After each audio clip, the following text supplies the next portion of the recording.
sinira ng tatay ko ang pagkababae ko. Siya. May secret affair kami ng office mate ko. Hindi ko matigilan kasi sobrang galing niya sa... Rocky's Secret Files. Secret Files. It's the kind of bleep you never knew existed. Kunwari inosente, pero boy naman pala. Rocky's Secret Files. Secret Files.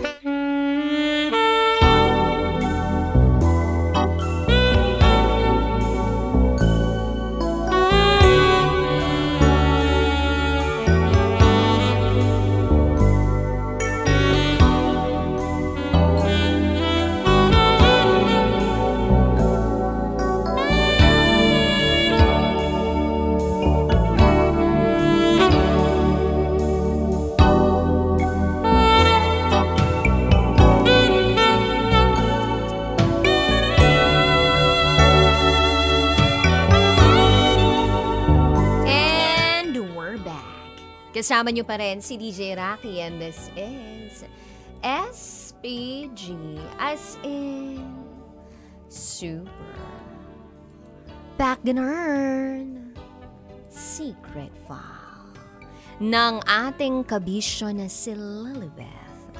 Si Lilibeth na hindi humihinga kapag sinusubo kanya na manakop.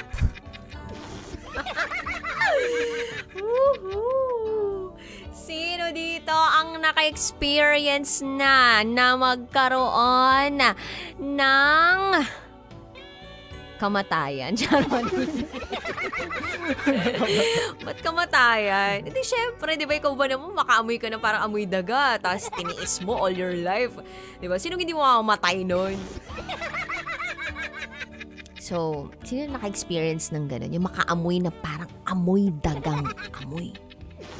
Ikaw ba kabisyo naka-experience ka na noon? Paano mo nga ba sasabihin sa boyfriend mo na yung kaibigan niyang itago natin sa pangalang Manoy masyadong mabaho? Saan ba nanggagaling yung kabahuan ni Manoy? Nasa buhok ba niya? O nasa eyeballs ba niya? Or nasa mismong singit-singitan ng kanyang katawan?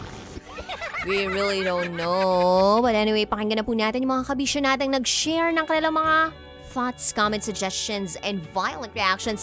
Ito po ang sabi ni Rich Recopuerto. Sis, ayain mo siyang maligo bago kayo mag-chuk-chak shenes tulong dugwech. Tapos, ikaw na ang magsabon kay Manoy gamit ang antibacterial soap.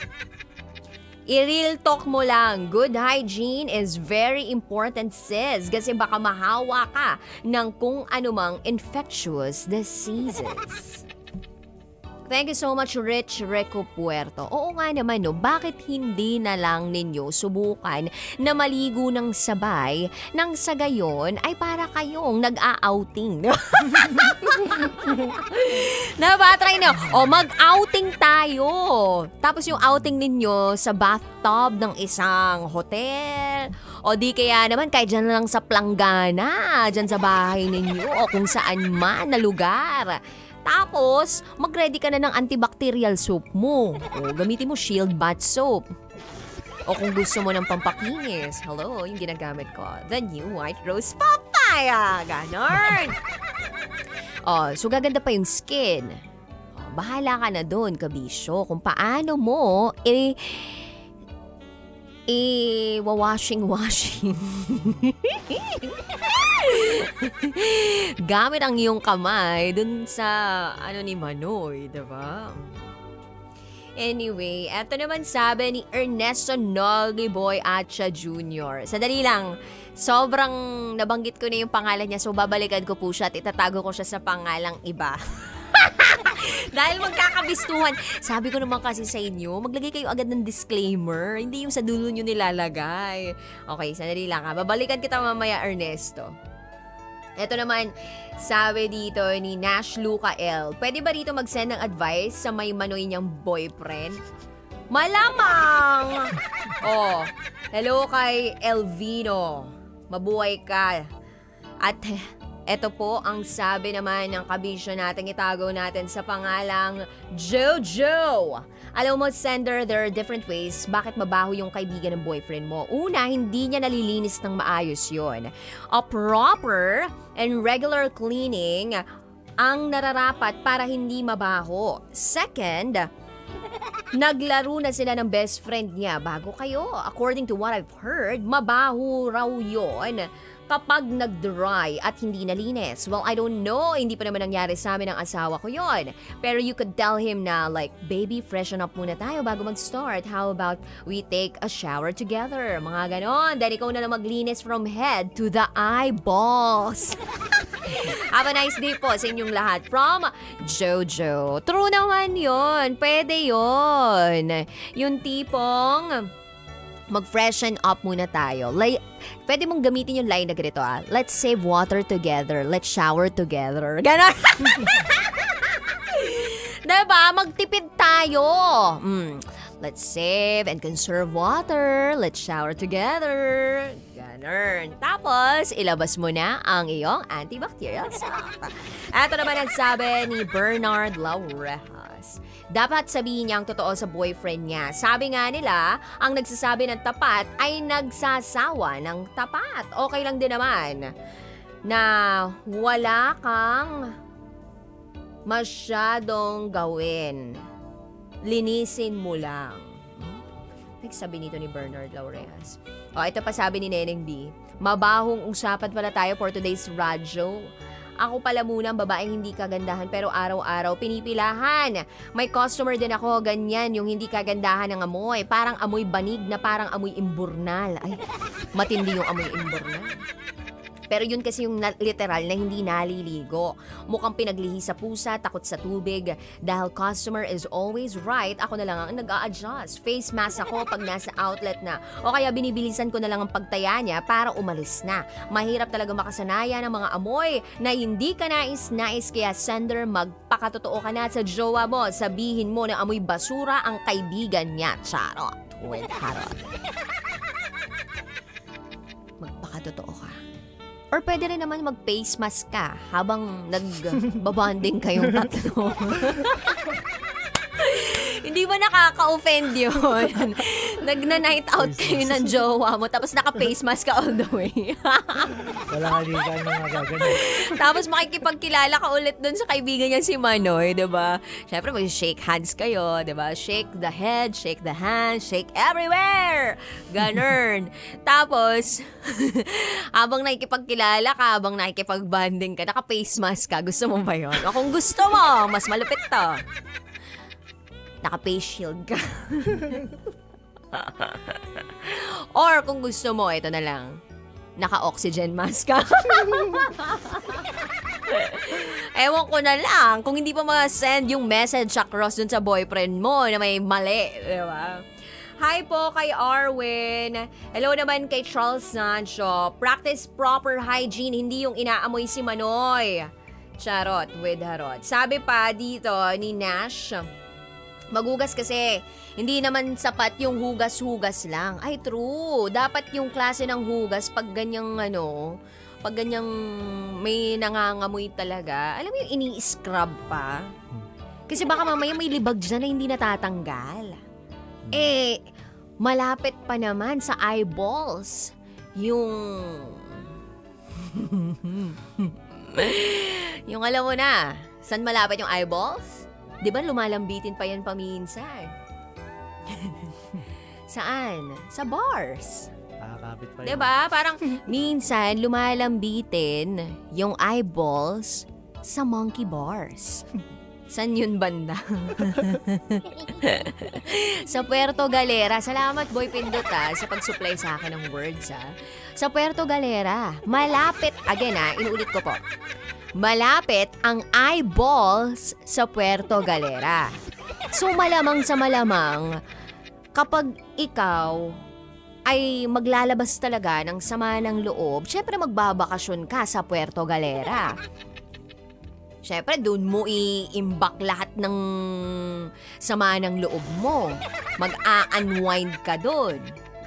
ang nangyayari, nabibitin, lumalambitin yung eyeballs. Diba? Tapos, wala naman siyang permanent residency doon. So, naglalagalag siya. So, ang tendency nun, edi kumakapit minsan yung mga residue nung sama ng loob mo dun sa mismong eyeballs. Kasi may nilalabas ng sama ng loob doon sa Puerto Galera. Yung mga hindi nakakagets, ang slow nyo po, ha? Charot with the rot. Anyway, eto naman ang sabi ni Coco. Coco talaga, ha? Eto na. There are different ways bakit mabaho yung kaibigan ng boyfriend mo. Ay, mali. Naulit na pala siya. Wait lang, ah. Eto. Para kay sender, bakit hindi naman kasi muna maligo, mag-shower man lang para fresh bago kayo mag-exchange ng talong at tahong? Wala namang ganun yatang exchange na nagaganap. Diba? I think ang nangyayari lang talaga ay amo yan. Ang hirap ng gano'n. Nakaka-stress pag sakaling merong mabaho. Ako pa naman, hindi ako masyado nakakapag-concentrate kapag sobrang baho nung nararamdaman o naaamoy ko. Yung parang sensitive masyado yung pang-amoy ko. Kayo ba? Malamang sa malamang, pag hindi talaga kasi kayo sanay ng parang mabaho yung paligid ninyo, parang ang hirap makapag-concentrate. Lalong-lalo na yung alakas ng sense of smell ninyo. Mahirap po yun, ha? Kaya kung ako sa'yo, SPG Secret File Sender, eto ang pakinggan mo. Yung comment ng ating expert sa SPG. Okay? Take it away, Brian Mariano. Brian Mariano, ano masasabi mo sa SPG Secret File natin? Una muna sa lahat, bago mo sagutin yung tanong na yan. Ikaw ba, ano yung pinaka-worst na experience mo na ang baho-baho nung kaibigan ni Joanna? May dinala si Joanna, tapos yung kaibigan niya ang baho. May na-experience ka na bang ganun? At anong ginawa mo para i-send yung message across dun sa taong yun na ang baho? After namin ng ganyan, yung yung paglalaro o parigayan, ganyan. Syempre, kailangan mo rin advice na mag-adjust kasi pag naulit pa yun, ako, sasabihin ko, hindi ako nag-enjoy. Dapat parehas kayo nag-enjoy sa ginagawa nyo. Honest ka na, hindi na ako nag-e-enjoy kasi... dapat sabihin mo rin sa kanya na hindi ka nag-e-enjoy kasi pag umulit-ulit yun, wala rin eh. Wait lang, so as in direkta na, hindi na ako nag-e-enjoy. Ine-elaborate ba dapat na ang baho kasi? Dahan-dahan lang din. So paano yung dahan-dahan na yun? Kasi sabihin ko, may naamoy akong ganito eh. Tapos i-advise ko lang na gamitin mo na... yung mga sabon na... may antibacterial, yung mabango. Yung mabango. O kaya pwedeng powder detergent, gano'n. Oo naman to si SPG commentator. Lalo lang pag kami number 69. Ay, ano yung meron sa 69? Alam mo na. Baligtaran. Bumubulong ka pa. Naririnig naman sa radyo yung binubulong mo. Ibabad daw sa Clorox, sabi ni Boy Pindot. Hindi, pero pag nag-69, di ba baligtaran yun? Okay, edi mas maamoy yung eyeballs. Pag naamoy yung eyeballs, pwede bang hindi na lang talaga huminga? Pag may amoy, depende sa kanya kung paano diskarte niya. Kasi pag, example lang to Example. Pag sa akin, sa'yo talaga talagang nilaglag mo na sarili mo dito sa programang to Hindi, sa kaibigan ko, kaya ako yung... sige na, kunwari sa kaibigan mo, kunwari hindi na galing sa'yo. Ganito. Pag ako may ganyang ganap na, na sagupaan, kailangan, linisin mo mabuti, sabunin mo mabuti. Kailangan ba gumagamit ng lufa? Hindi, basta lang siya, sabunin mo lang sabunin, tapos... Wala, hindi na siya, lalo na pag galing ka sa may lakad, sa trabaho. Ganyan. So, kailangan talaga mag-freshen up. So, ano ang pinaka advice mo, paano ba sasabihin ng ating SPG secret file sender sa kanyang boyfriend na may kailangan siyang i-adjust? Dapat, maging honest ka lang sa sasabihin mo kasi mas mahalaga na pares kayo nag-enjoy sa ginagawa nyo. Oo. Sige nga, kunwari, ikaw si Lilibeth. Tapos, kakausapin mo ako dahil ako yung boyfriend mo. Tsaka, kasama ko ngayon si Manoy. Ayan, si Manoy si Boy Pindot. Sige, kausapin mo kami sa paraang hindi kami ma-o-offend. Sige. Ayun. Babe, may sasabihin ako sa'yo. Ganito. Kailangan babae ka, Lilibeth ka nga eh. Game 3, 2, 1, action! Babe, I love babe. May sasabihin ako sa'yo na importante. Kasi madalas natin ginagawa itong nakalipas na araw. Puro ganito yung nangyayari sa akin. Kasi yung yung kaibigan mo si Manoy, di ko na ma-explain yung amoy mo eh. Pero ito tutulungan kita para may list natin yung yung amoy na yan. Paano? Tara, sa motel tayo. Hoy! Ano ba may motel na? Nakakaloka tong si Brian Mariano. Pero thank you so much, Brian Mariano. Nakakaloka. Ito may dadagdag pa. Ay, may dadagdag ka pa. O sige, laban. Kaya sa motel. Kailangan may bathtub. Kailangan may bathtub. Oo, jacuzzi. Kailangan may jacuzzi. Oo. Para yung, idulublob mo yung kaibigan niya si Manoy. Doon sa jacuzzi. Oo, doon na magiging jacuzzi talaga. Thank you so much, SPG commentator Brian Mariano. Sana talaga natulungan ng ating mga commentators or commenters ang ating SPG secret file sender na si Lilibeth. Ako, wala talaga akong may ambag dito. Wow! Nagmamalinis yarn. Anyway, basta ang masabi ko lang, mas masarap gawin yung mga bagay na yan kapag kayo ay opisyal na talagang nagsasama sa buhay, may basbas, at higit sa lahat, ay talagang nagkakilanlan na kayo. Kasi sa mga ganyang pagkakataon, baka mamaya, meron palang something yan, hindi mo lang masabi. Diba? Hindi kaya may sakit yan, kaya doon nagmumula yung amoy na malupit. Kasi merong ganun kaya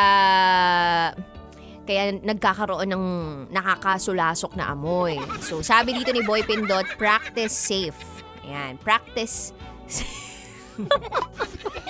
Bakit practice safe? Hindi ba pwedeng kailangan talaga na maging safe? At bago ka maging safe, dapat secured ka muna.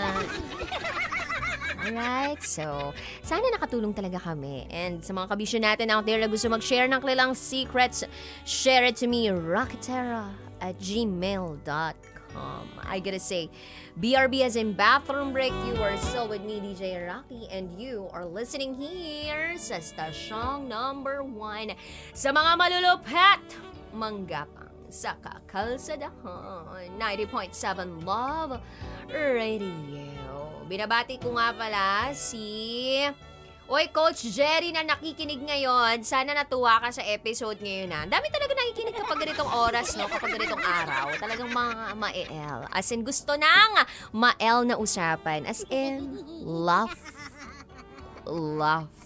pang klaseng usapan.